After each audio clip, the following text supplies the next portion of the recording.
Live from downtown Detroit, Local 4 News at noon starts now.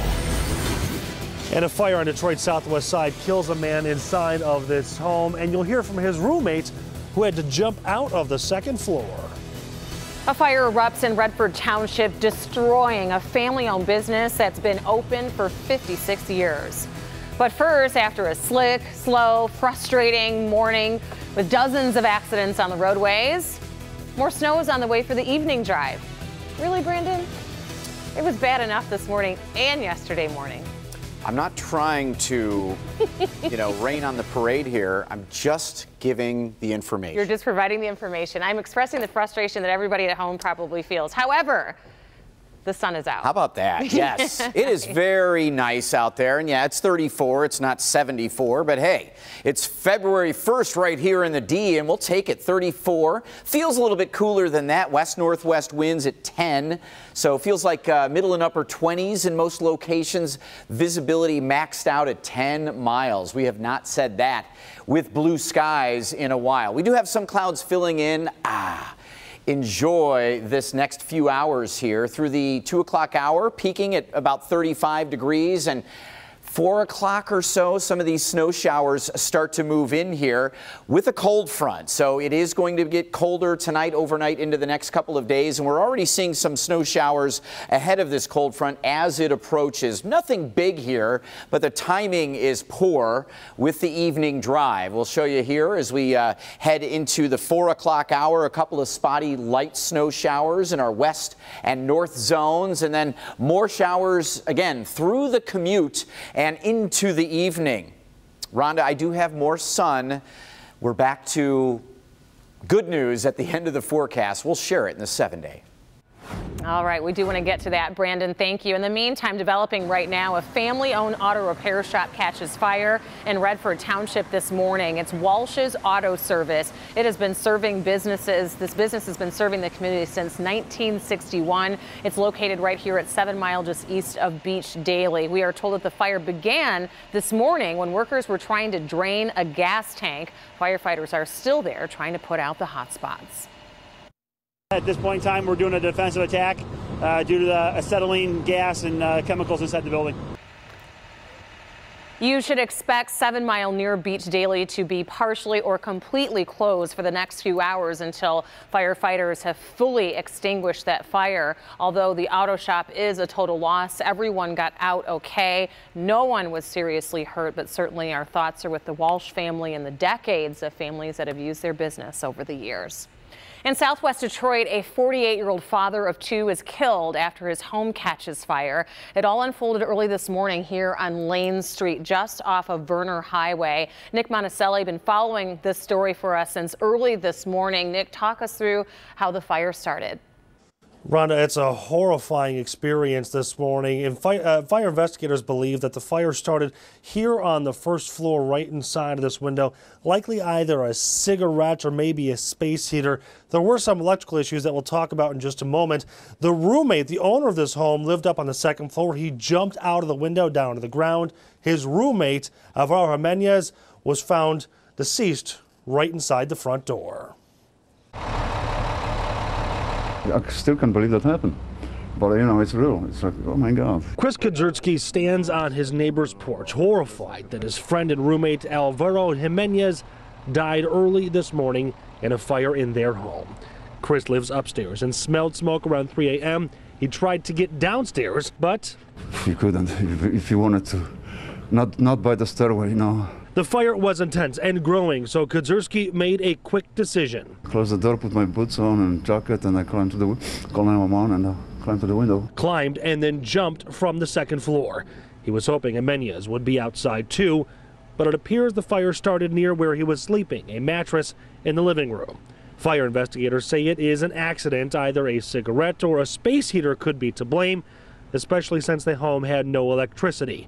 They were plugged in to the house next door. The house next door, they would pass some electricity by cable.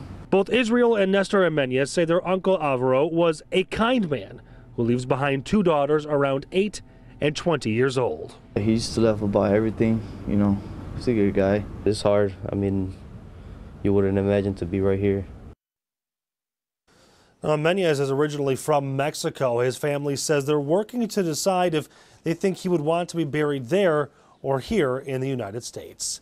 We are live on Detroit's Southwest Side. Nick Monticelli, Local 4. What a tragedy, Nick. As for Chris, who you were talking to after that leap from a couple stories up, how is he doing? That and the fact that he's now homeless. Well, he twisted his ankle before all of this, so that leap certainly didn't help that. The American Red Cross was actually here just about 30 minutes ago. They did take him away. They're going to help him with a hotel and some food and some clothes just to help him get through. He hopes that he can fix this place up, but as you saw in that story, the first floor is heavily damaged. What a tragedy. Well, we do wish him the best. Nick, thank you. A murder mystery is unfolding in southwest Detroit. Overnight, a woman was found stabbed in the chest. This happened in the 2400 block of Junction near Livernois. She was between 30 and 40 years old, but didn't have any identification on her. The woman was pronounced dead, though, at the hospital. Now police are working to try and figure out her identity. Also in Detroit, the clock is ticking to find whomever is responsible for shooting two men. This was the scene at the 19,000 block of Fenmore near the Southfield Freeway overnight. The men, who were approximately 25 and 30 years old, were both found dead inside of a house. If you think you have any information that can help investigators solve this crime, you should contact Detroit police. Turning our attention to Washington, a final vote could happen today for President Trump's pick for Secretary of Education, Michigan's Betsy DeVos. Yesterday, the Senate committee approved DeVos by one vote. Now her nomination will go to the full Senate for a final vote. Along with DeVos, Attorney General nominee Jeff Sessions will also have his vote go to the Senate after a panel confirmed his nomination within this past hour. President Trump also announced his pick for the vacant Supreme Court spot last night. He selected Neil Gorsuch as his nominee to replace Justice Antonin Scalia, who passed away last February. Gorsuch has served as an appeals court judge since 2006 and preached confidence after receiving the nomination last night. I pledge that if I am confirmed, I will do all my powers permit to be a faithful servant of the Constitution and laws of this great country. Now Judge Gorsuch's nomination will go to the Senate, where he will need 2/3 vote to be confirmed. Well, all lanes of westbound I-96 here at home are back open in Livonia after being closed for a while after a semi-truck fire this morning. The semi caught fire near westbound I-96 in Middlebelt around 7 o'clock this morning. Crews worked to clear the road all morning and finally opened up the right two lanes moments ago.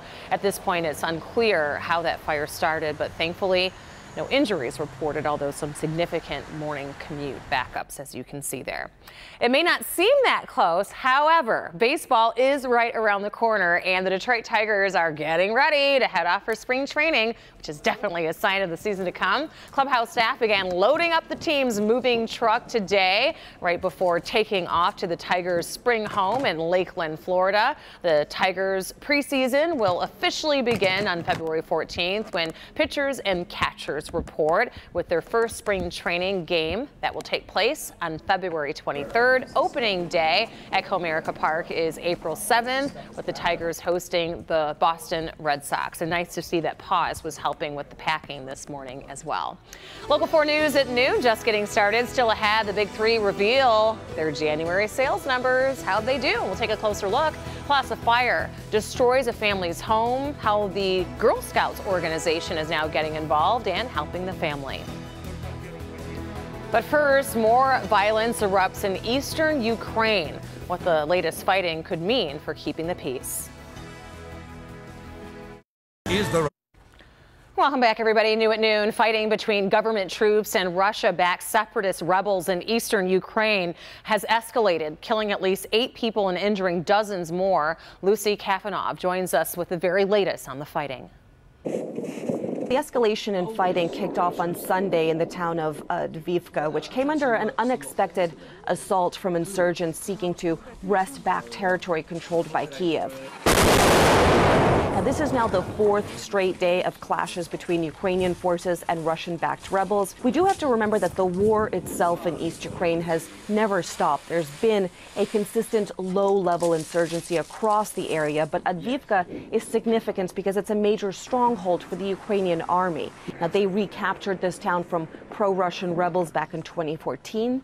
It's very close to Donetsk, one of East Ukraine's biggest separatist-held cities, so it has strategic value for its location. It's also home to a large industrial plant, a coking and chemical facility, one of the largest in Europe, which is another incentive to have access to the materials that this plant produces as well as the revenue. Now, there was a peace brokered by Germany, Russia, and France about a year ago. Clearly, this has not held up. And this will be also a major challenge for the Trump administration. The president has said that he may consider relaxing U.S. sanctions against Russia over this conflict. Will this particular flare-up hasten that or potentially cause Mr. Trump to reconsider or delay? Something that remains to be seen. Lucy Kafanov, NBC News, London. All right, Lucy, thank you. Detroit's Big Three announced their auto sales for the month of January, and all three had slight declines in sales. Fiat Chrysler had the biggest drop of all three companies as sales dropped 11%. General Motors wasn't far behind, reporting a 3.8% decrease. Ford Motor Company was the closest to breaking even of the Big Three, with the company's U.S. sales dropping just 0.6%. A fire in a California home displaces a family of 5 and destroys about 1,000 boxes of Girl Scout cookies at about $5 a box. The loss totals about $5,000. The homeowner is a Girl Scout leader and had a shipment of their famous cookies at her home at the time, but she's trying to look on the bright side. The firefighters were bringing out all the stuff out of the garage. I mean, it was quite a scene that we had one piece of the Thin Mints kind of on fire and then a box that was untouched of Thin Mints. So yeah, so buy Thin Mints. Boy, some tough Thin Mints.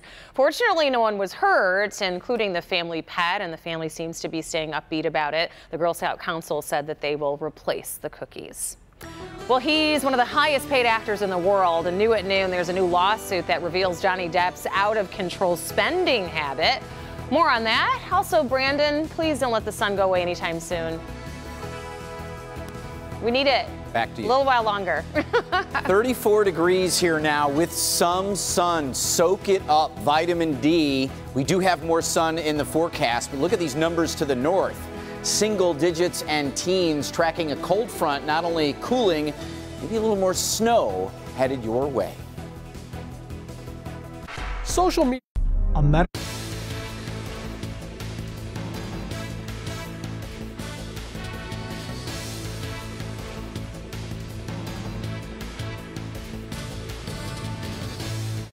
The big social media websites we use for fun are being used by criminals to put out hit lists for murders right here in Metro Detroit.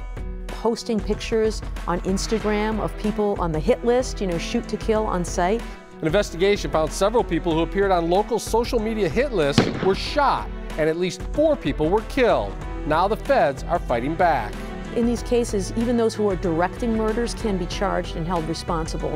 Using laws that were designed to bring down the mafia to put an end to the violence. The defenders investigate tonight at 11.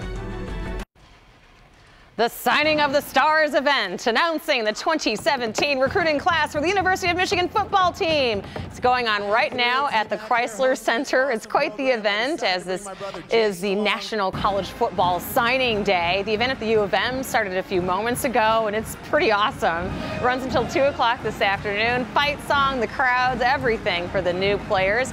Jamie Edmonds is there. She'll have live reports for us with a look at Michigan's latest 5-star edition on Local 4 News at 5. Can you imagine having that outpouring for you just for signing to go to the school and play on the team, never playing one game? Could you imagine Tom Brady introducing you as the new quarterback to the system too? Pretty awesome. That Harbaugh was does last it right. year. Yeah, that was last year. Tom had something going on this. I know. I think he had a scheduling conflict of some sort. But still, a lot of football alum are there. So Jamie Edmonds' report is coming up. And also for anybody who's considering Michigan, when they see the outpouring of how they lay things out for them, I'm sure that has an influence. don't you think? It's fun to see who they're getting. You don't know who these kids are and what they're capable of. The show is more than anything, and I'm sure Jamie will be all over that too. Who shows up? Derek Jeter, will he be there? I think if anybody could get, you know, Trump and Obama together, Harbaugh could do that. I'm not saying, I'm just saying. Here's a look at 4 Live radar at 4:30 this morning. This is what caused all of the trouble. It wasn't a huge swath of snow, but all of these snow bands in dark blue were laying down a quick ½ to an inch as they raced through, and it was sticking right to the streets, causing all kinds of problems. Current look, though, shows a few more snow showers showing up, and these dark blues once again show not a whole lot of activity, but some impact in these, more nuisance than anything, through the afternoon and evening could slow down that evening drive.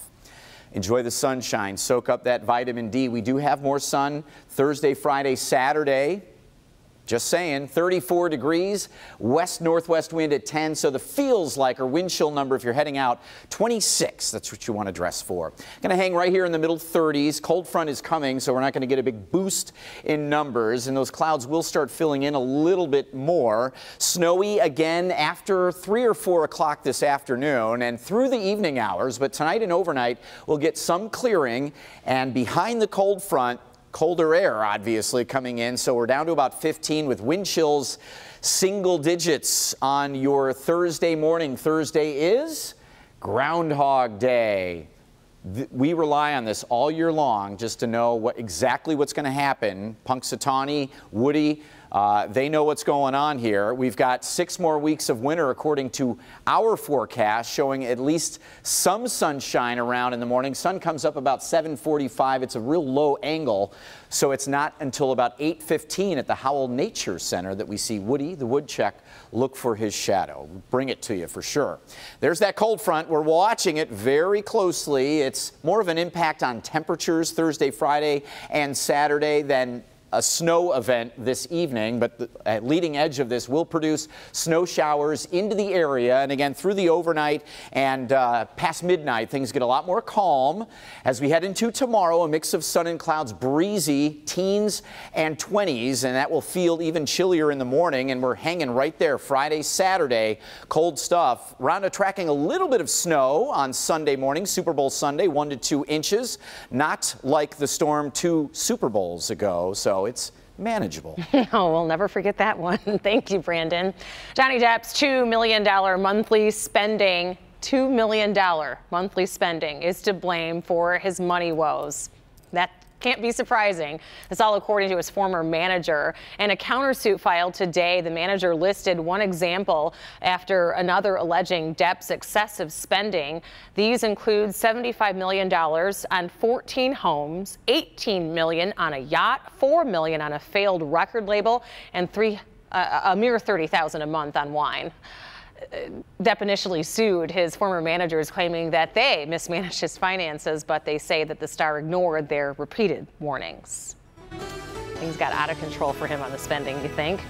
We are less than 24 hours away from Groundhog Day. Brandon's been making some predictions. Up next, how much people are willing to spend just for a glimpse of that famous Pennsylvania groundhog named Punxsutawney Phil. We'll be right back.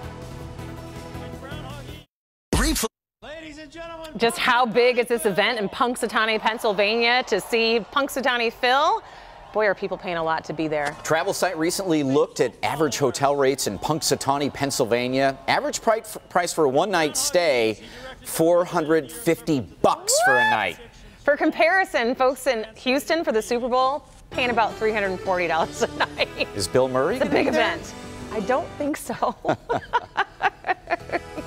When I'm